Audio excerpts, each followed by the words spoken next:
Hello there, I'm your host Dan Rojas, and this little device has been causing a lot of buzz on the internet over the past few months. I have gotten several emails regarding the solid copper wire with exactly 7 turns or loops, a curly antenna, and a rare earth neodymium hard drive magnet. If you mount the magnet against the coil using only hot glue, you get exactly 5.9 volts of electricity with enough current to power a light bulb or small motor. With all the great minds of the world in history, why has no one thought about this before, and exactly how does it work? Our planet is constantly bombarded with charged particles from the sun in the form of solar wind. In the early 20th century, radio towers popped up all over planet Earth, soon broadcasting tons of energy into our atmosphere. Deep space is also constantly showering us with lots of energy in the form of cosmic rays, high and low energy neutrinos, and other charged particles. While most of this is redirected by the Van Allen radiation belt, many particles make their way through to us on planet Earth. So again, why has no one done this before? Is this the big conspiracy we have all known about for years? There is one device very similar to this. It has a strong magnet, several hundred coils of copper wire, and you have them all over your house. It's called a speaker. Inside a speaker is a magnet and a voice coil.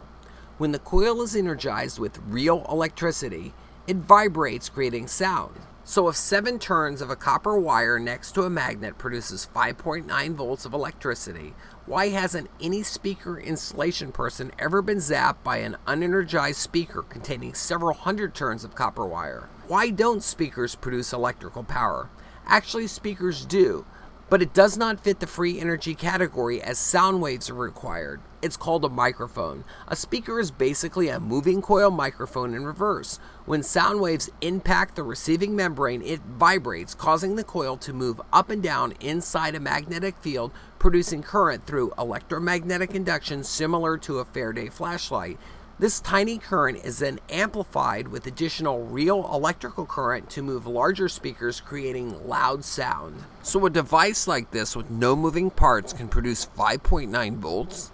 One problem with the free energy flying all around us. These sources, with the exception of solar panels that use light in the form of photovoltaic, would produce alternating current or AC output. Tesla and anyone who has tapped into the energy all around us knows that you need a rectifier to convert the energy that is present in the form of AC to storable DC. They also know that voltage will be very small and varying.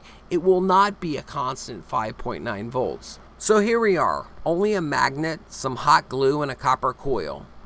In a previous video, I was drilling hard drive magnets, illustrating some of the interesting results. My goal was simple. Could you drill a magnet, or was it impossible, as many stated in the comment section of that free energy video? A drill bit designed for glass did the trick. But why drill a magnet in the first place? The answer? 5.9 volts. This is a small 3-volt watch-style battery.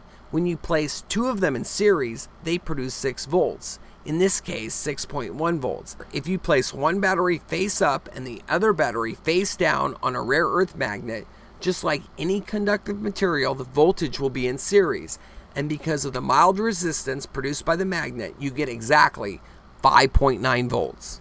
So that's how my device works, small batteries. If you think these batteries are small, take a look at these 3-volt batteries. There is 15 volts of potential energy here. Place 2 in series, a little hot glue, and wait a minute, that continuous copper wire would produce a dead short. Exactly, another reason why this free energy device cannot work. You need a break somewhere in the wire to designate the anode and cathode, or like most common direct current DC devices, you would get a dead short. This is where the curly little antenna comes in. This wire may look continuous, but it's not. The antenna creates our illusion. So that's how it was done. In fact, you can see a tiny wire through the hot glue in part of the free energy video. While I currently believe that free energy from unknown sources is 99.9% not likely, I am open-minded. Place a video on YouTube, take your apparatus apart, and move the magnet closer. Surely there's no magical power from hot glue. Since these would cost you less than $1 a piece to make, batteries not included, you could sell them on the internet. With a return policy, of course. I'm your host, Dan Rojas. Thank you for watching and enjoy our videos.